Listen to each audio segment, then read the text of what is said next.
Baik Valeri, dan pemirsa kita telah tersambung dengan mantan penyidik KPK Yudi Purnomo. Selamat pagi Pak Yudi. Pagi Mbak. Baik, terima kasih sudah bergabung bersama kami di Metro TV Pak Yudi. Pak Yudi, berkaitan dengan mundurnya Febri Adriansyah dari jabatan Jampitsus Kejaksaan Agung, bagaimana Anda melihat mundurnya Febri Adriansyah ini? Ya, saya pikir ya kita harus mengapresiasi ya sikap yang kemudian dilakukan oleh Pak Febri ini untuk kemudian ya mundur ya di tengah polemik yang terjadi selama beberapa hari ini semenjak Polri melakukan penyidikan dugaan tindak pidana korupsi terkait dengan penyuplaian ya batu bara ke PLTU, kemudian kita tahu pasca itu beberapa tempat ya sekitar 13 dilakukan penggeledahan dan ditemukan uang setengah triliun dan emas 74 kilo yang memantik ya uh, perdebatan di masyarakat ya yang kemudian akhirnya uh, klimaksnya dengan mundurnya Pak Febri ini ya setelah tadi malam kita lihat konferensi pers yang dilakukan oleh Polri yang sempat diundur ya beberapa kali.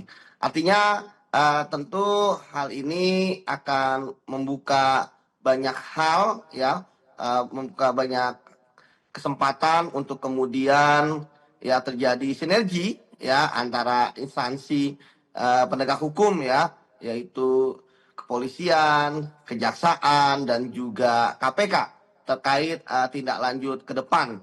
Dan tentu bagi saya bahwa penegakan hukum terkait dengan hal ini ya pasti akan berjalan dengan lebih mudah ya untuk kemudian dicari ya kebenaran baik formil maupun material. Begitu, Mbak. Baik, bagaimana dengan proses hukum yang berlangsung? Karena kemarin kita sempat simak bersama-sama bahwa ada konferensi pers dari Polda Metro Jaya bahwa terkait dengan penyidikan dugaan tindakan korupsi, suap, gratifikasi, dan atau tindak pidana pencucian uang. Apakah nantinya Febri Adriansyah ini berpotensi dinaikkan untuk proses hukumnya begitu, Ya, Pak Yudi? melihat ya Pak Febri sudah mengundurkan diri, tadi saya katakan ya tentu peluang ke depan ya kemungkinan akan ada tergantung dengan alat bukti yang dimiliki.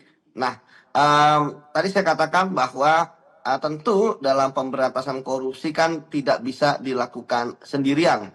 Apalagi kasus yang ditangani ini kan ada 3 ya untuk sementara Mbak ya terkait dengan pertama tadi yang batu bara, kemudian apa uh, Krakatau Steel gitu ya, dan satu lagi saya lupa gitu ya.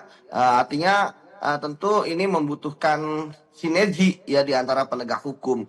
Dan tadi saya katakan bahwa kedepannya tentu masih banyak peluang-peluang yang akan terjadi ya terkait dengan penanganan perkara ini gitu ya.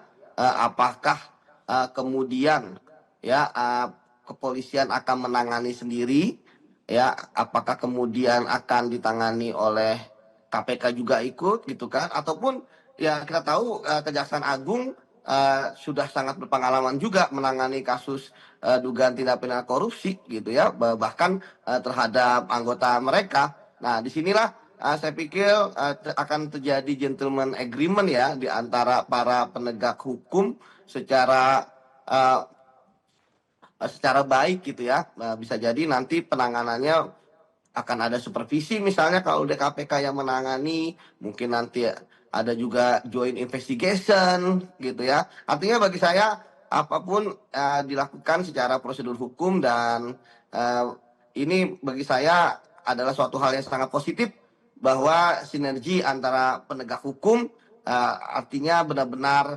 dilakukan pada kesempatan kali ini dan ini merupakan momentum yang bagus menurut saya seperti itu dan ini akan meraih kepercayaan publik yang sangat baik gitu kan sekaligus juga citra dari pemerintahan Pak Prabowo yang tentu akan semakin baik ya dalam pemberantasan korupsi di mana memang salah satu hal yang selalu dikedepankan Pak Prabowo sebagai presiden adalah pemberantasan korupsi dan juga sinergi penegak hukum dalam menangani kasus tersebut. Seperti itu, Mbak. Baik, Pak Yudi, bagaimana Anda melihat kasus ini? Banyak yang mengatakan bahwa ini merupakan perang bintang begitu antara em, Kejaksaan dan juga Polri begitu. Bagaimana nantinya jika kasus ini P21 dan akhirnya misalnya ditingkatkan lagi ke persidangan begitu. Siapa yang nanti akan memproses kasus ini? Seperti kita ketahui bahwa biasanya JPU atau Jaksa Penuntut Umum begitu. Apakah nantinya juga akan melibatkan Jaksa Penuntut Umum atau KPK begitu? Bagaimana Anda melihat peluang-peluang ke depan? Ya, tentu sangat terbuka lebar ya, apalagi Pak Febri kan juga sudah mundur ya, artinya dugaan-dugaan perang bintang gitu kan, atau kemarin saya lihat hal-hal lain gitu ya, istilahnya gitu ya, terkait dengan rivalitas dan sebagainya, saya pikir itu tidak ada lah ya. Saya pikir ini akan sangat profesional menanganinya. Saya kenal juga banyak teman-teman di kejaksaan, di KPK, di kepolisian gitu ya.